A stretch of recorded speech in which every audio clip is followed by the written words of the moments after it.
নমস্কার। আমার YouTube channel বাঙালি গানটাতে আপনাদের স্বাগত। আমার আজকের বিষয় যুদ্ধের মুখে স্বদেশে ফেরা একজন ইরানীয় চলচ্চিত্রকার জাফর পানাহি। এখন একটা কথা আমি বলতে পারি যে দ্বিতীয় বিশ্বযুদ্ধে যত লোক মারা গিয়েছিল, তারপরে দ্বিতীয় বিশ্বযুদ্ধ শেষ হওয়ার পরে আজ পর্যন্ত, অর্থাৎ আজ হচ্ছে 21শে এপ্রিল 2026, এই পর্যন্ত যত লোক যুদ্ধে মারা গেছে সেটা দ্বিতীয় বিশ্বযুদ্ধের যত লোক মারা গিয়েছিল তার থেকে অনেক বেশি। এবং এই মুহূর্তে পৃথিবীতে যে কটা যুদ্ধ চলছে সেগুলো হলো রাশিয়া ইউক্রেন, অনেকদিন ধরেই চলছে। ইসরায়েল গাজাকে প্রায় ধ্বংস করে দিয়েছে। তারপরে নবতম সংযোজন হচ্ছে ইসরায়েল এবং আমেরিকার যৌথ আগ্রাসন ইরানের ওপর। এবং কি কারণে আগ্রাসন, কি কারণে এই যুদ্ধ বাঁধানো হয়েছে সেটা আমরা সকলেই অল্প বিস্তর জানি।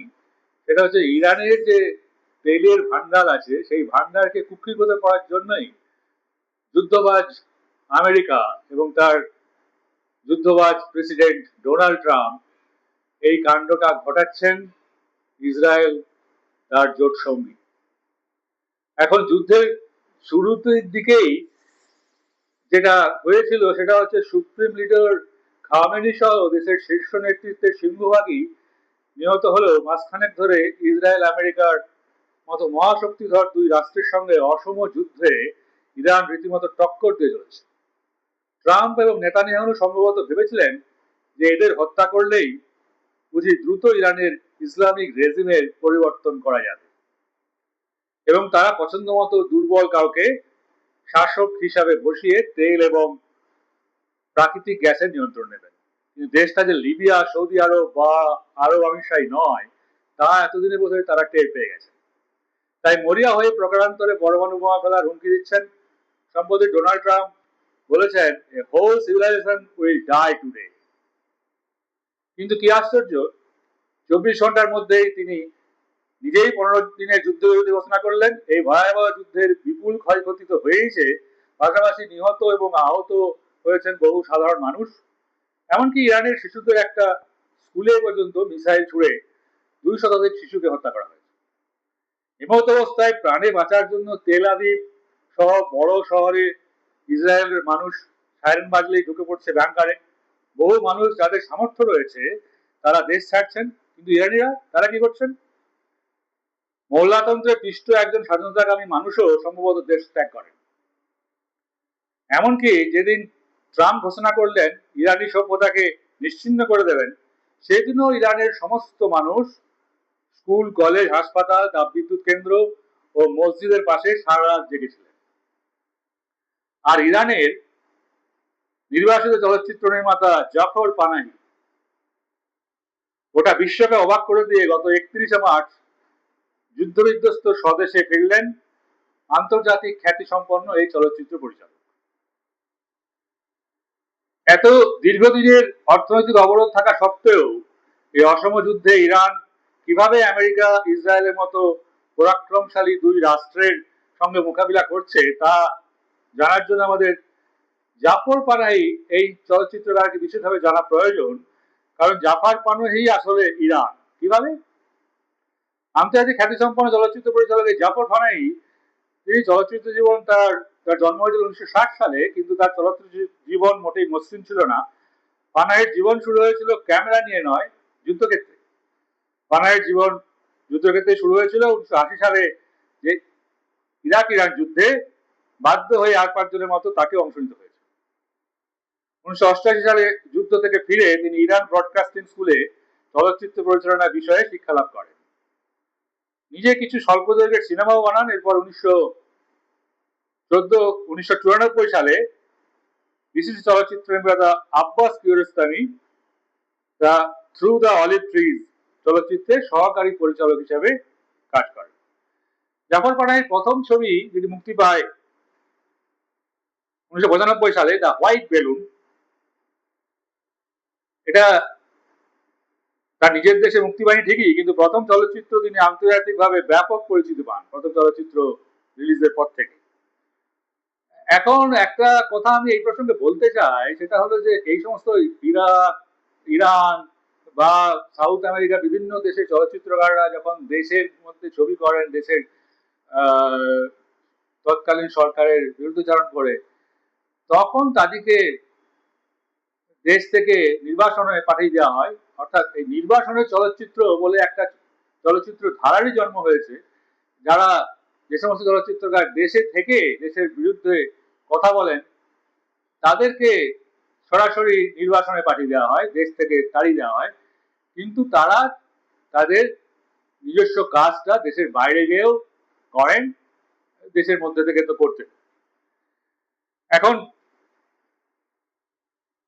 1997 সালে জাফর পানাহির আরেকটি ছবি মুক্তি পায়, দ্য মিরর। এই চলচ্চিত্রটিও ব্যাপকভাবে প্রশংসিত হয় এবং 2000 সালে মুক্তি পায় দ্য সার্কেল ছবিটি। খুব স্বাভাবিকভাবেই খোমেনি শাসিত ইরানে সিনেমাটি নিষিদ্ধ হয়। আমি আগেই বলেছি যে মৌলবাদী শাসনের বিরুদ্ধে যদি কোনো কথা বলা হয় তাহলে সেই ছবিকে নিষিদ্ধ করা হবে, ইরানের সেই অবস্থাটা ছিল। সার্কেল অর্থাৎ স্কুল, কলেজ, বাজার, জমায়েত, সর্বত্র মেয়েদের উপর কঠোর দৃষ্টি রাখার মরাল মোল্লা হচ্ছে পুলিশ। কেননা শাসকের চোখে মেয়েদের স্বাধীনতা শুধু অবাঞ্ছিত নয়, বেআইন। এই জন্যই আরজু, পারি, নার্গি সবার স্থান হয় কারাগারে। জাফরের পরের ছবি ক্রিমসন গোল্ড। ছবিটি একজন পিৎজা শ্রমিকের জীবন নিয়ে নির্মিত। এই ছবির চিত্রনাট্যে পানাহি নিজে লিখেছেন আব্বাস কিয়ারোস্তামি। এই ছবির যে চিত্রনাট্য পানাহি নিজে লেখেননি, লিখেছেন আব্বাস কিয়ারোস্তামি। ইনিও একজন ইরানি চিত্র পরিচালক, অত্যন্ত শক্তিশালী একজন চিত্র পরিচালক। অর্থাৎ আমরা দেখছি যে কিভাবে আব্বাস কিয়ারোস্তামি স্ক্রিপ্ট লিখছেন, জাফর পানাহি ছবি করছেন, এইভাবে পরস্পর ফিল্ম মেকাররা নিজেদের মধ্যে বোঝাপড়া করে নিজেদেরকে নিজেরা সাহায্য করে ছবি করছেন, যেটা একটা সময় নিউ ওয়েভ ফিল্ম মুভমেন্টের সময় আমরা দেখেছিলাম ফ্রান্সে, যে ধ্রুব হয়তো স্ক্রিপ্ট লিখে দিচ্ছেন, গলার ছবি পরিচালনা করছেন, বা উল্টোটা হতে পারে, এভাবেই ছবি এভাবেই চলছিল। এখন এই পিৎজা শ্রমিক হুসেন হলেন একজন পিৎজা শ্রমিক। হুসেনের স্বপ্ন ছিল ক্রিসমাসে স্ত্রীকে দামি গয়না কিনে দেবেন, কিন্তু যথেষ্ট টাকা উপার্জন করতে না পারার কারণে হতাশায় এই গয়নার দোকানে তিনি আত্মহত্যা করেন। আসলে হুসেনকেও বাধ্যতামূলকভাবে ইরাক ইরান যুদ্ধে অংশ নিতে হয়েছিল। যুদ্ধে বিভৎস রূপ কাছ থেকে দেখে তিনি ট্রমায় চলে যান। এই ট্রমা থেকে পরবর্তীকালে তিনি আর বেরোতে পারেন। অপরপক্ষে যদি আমরা দেখি যে মিরর ছবিটি বেশ অদ্ভুত। 7 বছরের মিনা হল এই সিনেমার প্রধান চরিত্র। স্কুল ছুটি হয়ে গেছে, কিন্তু মা আসছেন না দেখে ছোট্ট মিনা নিজেই বাড়ি ফেরার উদ্যোগ নেয়। প্লাস্টার বাঁধা হাত নিয়ে সে নানান উপায় অবলম্বন করে বাড়ি ফিরতে থাকে, কিন্তু ফেরার সময় সে লক্ষ্য করে তার প্রতি মানুষদের চূড়ান্ত নির্লিপ্তি, উদাসীন মনোভাব। একটা সময় পরে সে রেগে গিয়ে নিজের হাতে প্লাস্টার টেনে খুলে দেয় এবং ঘোষণা করে এই ছবিতে সে আর অভিনয় করবে না, কারণ সে স্বাধীন পরিচালকের অভিভাবক মানবে না। তারপর সে নিজের বাড়ির দিকে হাঁটতে থাকে, ক্যামেরা ক্রমশ অনুসরণ করতে থাকে তাকে। দ্য হোয়াইট বেলুন চলচ্চিত্রের কেন্দ্রীয় চরিত্র 7 বছরের ইরানিয়ান একজন বালিকা, যার নাম রাজিয়া। সেও মাছ কেনার জন্য বায়না করে মায়ের কাছ থেকে টাকা নিয়ে মাছের দোকানের দিকে দৌড়য়, কিন্তু প্রতিমধ্যে এটি নালার ভিতরে টাকাটা পড়ে যায়। এখানে সেও লক্ষ্য করে পথ চলতি মানুষের নির্লিপ্ত এবং নীতিবাগীশ মনোভাব।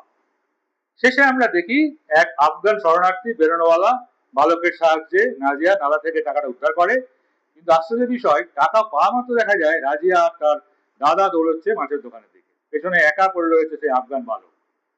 খুব স্বাভাবিক প্রশ্ন জাগে যে কে এই বালক, কেনই বা সে আফগানিস্তান ছেড়ে এই তেহরানে? এই শরণার্থী বালক এরপর যাবে কোথায়? জাফর পানাহির চলচ্চিত্রে একটা অন্যতম বৈশিষ্ট্য, পরিচালক নিজে কোনোদিন সিদ্ধান্ত দর্শকের উপরে আরোপ করেন না। অর্থাৎ দর্শককে সিদ্ধান্ত নিতে তিনি দেন, ঘটনাটা শুধুমাত্র নির্মমভাবে দেখিয়ে দেন। পানাহি প্রথম চলচ্চিত্রে 1995 সালে কান চলচ্চিত্র উৎসবে ক্যামেরা দেওয়ার সম্মানে ভূষিত হয়, যা কোনো ইরানি চলচ্চিত্রের জন্য কান থেকে প্রাপ্ত প্রথম প্রধান পুরস্কার। পানাহি অচিরেই ইরানের প্রভাবশালী চলচ্চিত্র নির্মাতাদের একজন হয়ে ওঠেন, কিন্তু তার চলচ্চিত্রগুলো নিজের দেশেই নিষিদ্ধ হতে থাকে। তবে তার জয়যাত্রাকে কোনোভাবে আটকানো যায়নি। চলচ্চিত্র পরিচালনার জন্য তিনি অসংখ্য আন্তর্জাতিক পুরস্কার লাভ করেন, যেগুলোর মধ্যে দায়রা, চলচ্চিত্রের জন্য ভেনিস চলচ্চিত্র উৎসবে গোল্ডেন লায়ন, ট্যাক্সি চলচ্চিত্রের জন্য বার্লিন আন্তর্জাতিক চলচ্চিত্র উৎসবের স্বর্ণ ভল্লুক এবং ইয়েত আসামের সাদেকের জন্য প্লাম দর লাভ করেন। তার ফলে তিনি অরি জর্জ, ক্লুজো, মিকেলাঞ্জেলো অ্যান্টোনিয়ানো, রবার্ট অল্টম্যানের পর চতুর্থ চলচ্চিত্র নির্মাতা যিনি বড়দিন চলচ্চিত্র উৎসবের শীর্ষ পুরস্কার অর্জন করেছেন। তাছাড়াও তিনি পেয়েছেন আরো অনেক গুরুত্বপূর্ণ আন্তর্জাতিক পুরস্কার। বিশ্বজুড়ে খ্যাতি কিন্তু ইরানি নির্মাতার সঙ্গে মোল্লাদের বিরোধ দীর্ঘদিনের। আমি আগেই বলেছি, পানাহির জেল এবং 20 বছরের সিনেমা বানাতে পারবেন না এমন নিষেধাজ্ঞা আরোপ করা হয়। কিন্তু পানাহি তারপরও সংগোপনে সিনেমা বানিয়েছেন এবং সেই সিনেমা একটা মাইক্রো চিপস রেকর্ডে এবং সেটাকে সাবানের ভিতর ঢুকিয়ে ইউরোপের এক শুভাকাঙ্ক্ষীর কাছে পাঠান। তারপর সেই সিনেমা বিশ্বজুড়ে প্রশংসিত হয়েছে। কিন্তু একটা সময় পর পানাহির পক্ষে দেশে থাকা আর সম্ভব হয়। তিনি দেশ ছেড়ে চলে যেতে বাধ্য হন, বা বলা যেতে পারে দেশ তাকে তাড়িয়ে দেয়। কিন্তু ইসরায়েল ও আমেরিকার পারমাণবিক বোমা হামলার ক্রমাগত হুমকির মুখে দেশে ফেরার সিদ্ধান্ত নেয়। আত্মীয় স্বজন এবং বন্ধু বান্ধব তাকে নিষেধ করেছিলেন। তাদের ধারণা ছিল যে এরকম যুদ্ধবিধ্বস্ত পরিস্থিতি তার উপর দেশে ঢোকা মাত্র তিনি গ্রেপ্তার হয়ে যেতে পারেন। কিন্তু পানাহি কর্ণপাত করেননি। স্থলপথে সীমান্ত পেরিয়ে তিনি যখন দেশে প্রবেশ করেন তখন অজস্র মানুষ তাকে জড়িয়ে ধরেন। আশ্চর্যের বিষয় যে ইরান সরকারও পানাহির বিরুদ্ধে সহ অভিযোগ প্রত্যাহার করে নিয়েছে। কারণ ইরানের মনে হয়েছে যে জাফর পানাহির পাশে দেশকে দাঁড়ানো উচিত, কারণ দেশের পাশে জাফর পানাহি দাঁড়াচ্ছে। পানাহিকে প্রশ্ন করা হয়েছে কেন যুদ্ধের মধ্যে মোল্লাদের দেশে ফিরলেন। পানাহির উত্তর, শাসকদের সঙ্গে আমার বিরোধ রয়েছে, কিন্তু দেশের মানুষদের সঙ্গে আমার কোনো বিরোধ নেই। তিনি আরো বলেছেন, আমার দেশ ধ্বংস করছে, আমার দেশের মানুষকে হত্যা করছে, এরকম সময় আমি তাদের সঙ্গেই থাকবো, একসঙ্গেই থাকবো। যেটা ইরানের সাধারণ মানুষদের মধ্যে এই আবেগটা কিন্তু দেখা যাচ্ছে। দেশের যারা শত্রু তারাই আমাদের শত্রু। দেশের মধ্যে আমরা খুব একটা ভালো ছিলাম না নিশ্চয়ই, কিন্তু সেটা আমরা বুঝে নেব দেশের সঙ্গে।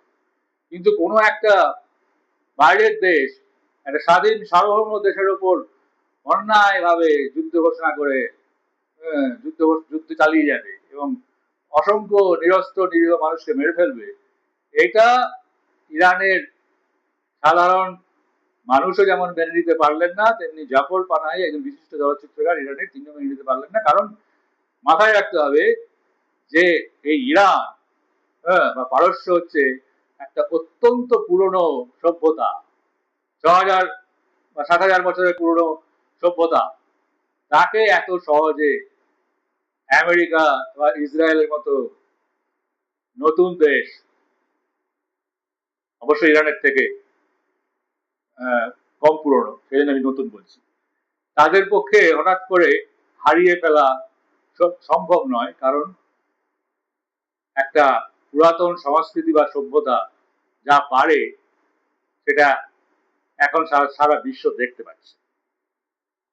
পানাহি একা নন, পানাহির মতো ইরানে ছড়িয়ে আছেন অসংখ্য পানাহি। তাই পানাহির স্পিরিটটাই হলো ইরানের স্পিরিট, যে আমি দেশের পাশে দাঁড়াবো, মোল্লাতন্ত্রের বিরুদ্ধে আমার যথেষ্ট কথা বলার আছে, কিন্তু দেশের পাশে দাঁড়াবো। যখন বহিঃশত্রু দ্বারা দেশ আক্রান্ত, তখন দেশের পাশে দাঁড়ানোটাই একজন সৎ নাগরিক হিসাবে আমার কর্তব্য। সেটা যেমন পানাহি বলেছেন, তেমনি দেশের ইরানের অসংখ্য সাধারণ মানুষ, নারী পুরুষ নির্বিশেষে একথাই বলছেন, একথাই ভাবছেন, এবং তারা এভাবেই দেশের পাশে আছেন। এবং এটাই হচ্ছে এই 7000 বছর পুরনো একটা সভ্যতার স্পিরিট। সুপার পাওয়ার তা যতই বিধ্বংসী হোক, একটা সভ্যতার লিগেসি ও স্পিরিট ধ্বংস করার জন্য সর্বশক্তি প্রয়োগ করলেও খুব সহজে পারবে বলে এটা মনে হয় না। এখন এই ভিডিওটি যদি আপনাদের ভালো লাগে, তাহলে এটাকে আপনারা সাবস্ক্রাইব করতে পারেন, শেয়ার ও কমেন্টও করতে পারেন।